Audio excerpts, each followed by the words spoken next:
Friends, மல்லி சீரியல்ல இதுக்கப்புறம் என்ன நடக்க போகுது அப்படின்றத இந்த வீடியோவில் பார்க்கலாம்.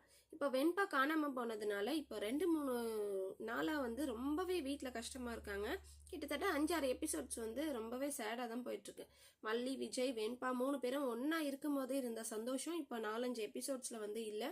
இது திரும்பவும் வரணும், எல்லாரும் ஒன்றா சேர்ந்து சந்தோஷமாக இருக்கணும் அப்படின்னா கண்டிப்பாக வெண்பா கிடைச்சா மட்டும்தான் முடியும். அது வந்து என்னைக்கு கிடைக்க போகிறாங்க வெண்பா அப்படின்றது தெரியல. எந்த எபிசோடில் தான், எந்த நாளைக்கு தான் வந்து வெண்பா கிடைக்க போகிறாங்கன்னு தெரியல. இப்போ அந்த ரவுடி பொம்பளை வந்து பார்த்தீங்கன்னா இன்னொரு பார்ட்டிக்கிட்ட வித்தாச்சு. அதாவது நம்ம வெண்பா, இன்னொரு பெண் குழந்தை, அவங்க 2 பேரையும் வந்து இப்போ ஆம்புலன்ஸில் கூட்டிகிட்டு போயிட்டுருக்காங்க. ஏன்னா ரவுடிங்லாம் இருக்காங்க, இவ்வளோ உஷாராக இல்லாமல் எப்படி இருக்க முடியும்? எப்படியும் எல்லா தமிழ்நாடு ஃபுல்லாக வெண்பா காணாமல் போன விஷயம் தெரிஞ்சிருக்கும். எல்லாரும் வந்து தேடிட்டு இருப்பாங்க. ஏன் ஒவ்வொரு டோல்கேட்லேயும் வந்து ஒவ்வொரு வண்டியை செக் பண்ணி தான் அனுப்புவாங்க. நம்ம எந்த வண்டியில் போனாலும் வந்து மாட்டிப்போம்.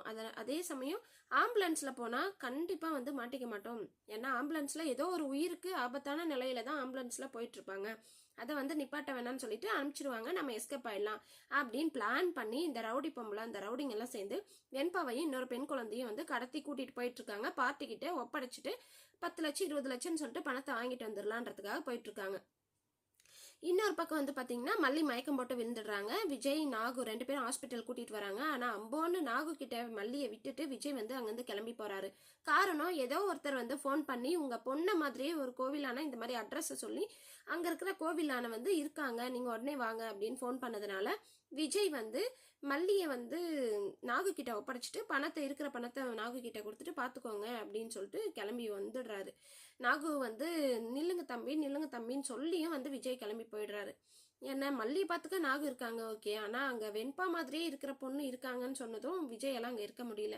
விஜய் சைடு இருந்து பார்த்தா அது சரிதான், இருந்தாலும் நாகு சைடு இருந்து பார்த்தா அது வந்து கஷ்டமா இருக்கு. சரிங்க, இப்போ வந்து பார்த்தீங்கன்னா அந்த ஃபோன் வந்துச்சு இல்லைங்களா, அந்த அட்ரஸ்க்கு போயிட்டு கேட்குறாரு. அந்த பெரியவரும் வந்து நீங்கள் சொன்ன மாதிரி நீங்கள் அனுப்பின ஃபோட்டோவில் இருந்த மாதிரியே ஒரு பொண்ணு இருக்காங்க, அதோ பாருங்க அங்கே இருக்காங்க அப்படின்னு சொல்லி காமிக்கிறாங்க. பார்த்தா பின்னாடி பக்கம் திரும்பி சாமியை பார்த்துட்டு இருக்க அந்த பெண் குழந்தை. விஜய் வந்து பார்க்குறாரு. பார்த்துட்டு கிட்ட போனாலுமே திரும்பி பார்க்கும்போது அது வெண்பா இல்லை. கண்டிப்பாக அது வெண்பா இல்லை, ஏன்னா வெண்பா தான் ஆம்புலன்ஸில் கூட்டிகிட்டு போயிட்டு இருக்காங்களே, அதனால அது வெண்பா இல்லை. விரக்தியோட வண்டியை எடுத்துட்டு திரும்பவும் வந்துட்டு இருக்காரு வீட்டுக்கு விஜய். ஸோ அப்படி வந்துட்டு இருக்கும்போது அப்படியே ஸ்ட்ரெஸ், வெண்பா கிடைக்காத அந்த ஸ்ட்ரெஸ்ஸில் என்னென்னத்தையும் நினச்சிட்டு அப்படியே மைண்டை எங்கேயோ நினச்சிக்கிட்டு வண்டி ஓட்டிட்டு வர்றாரு. ஆக்சிடென்ட் ஆகி கீழே விழுந்துடுறாரு.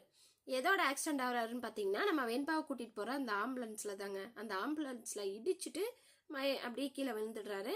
ஸோ அதுக்கப்புறம் என்ன நடக்க போதா அப்படின்றது தெரியல. இடிச்சுட்டு அவங்க பார்த்துக்கு நான் வந்து நின்று பொறுமையாக பேசிட்டு இருக்க போகிறாங்க. அவங்க கடத்திட்டு போயிட்டு இருக்காங்க. எப்படி நிற்பாங்க?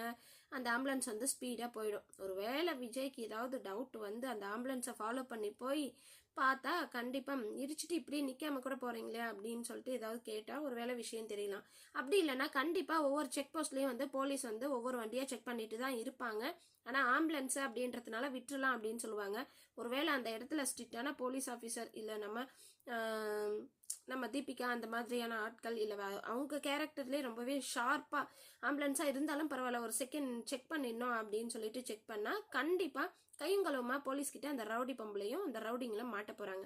ஸோ அப்படி மாட்டினாங்க அப்படின்னா அவங்கள கையோட பிடிச்சி லாக்கப்பில் தள்ள போகிறாங்க. வெண்பா கிடைச்சதும் உடனே இன்ஸ்பெக்டர் வந்து விஜய்க்கு ஃபோன் பண்ணி ஸோ அவங்க பொண்ணு கிடைச்சிட்டாங்க அப்படின்னு சொல்ல போகிறாங்க. விஜயும் பயங்கர சந்தோஷத்தோட போய் வெண்பாவை கூட்டிகிட்டு வர போகிறாங்க.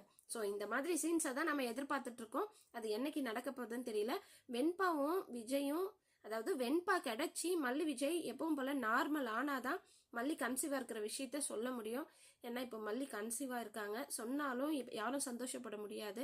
அதனால கூடிய சீக்கிரம் வெண்பா கிடைக்கணும், மல்லி கன்சீவாக இருக்கிற விஷயத்த விஜய் கிட்ட சொல்லி எல்லாரும் சந்தோஷமாக இருக்கணும்.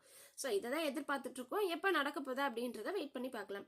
இந்த வீடியோ உங்களுக்கு பிடிச்சிருந்தா லைக் பண்ணுங்கள், ஷேர் பண்ணுங்கள், சப்ஸ்கிரைப் பண்ணிக்கோங்க. ஓகே ஃப்ரெண்ட்ஸ், பாய்.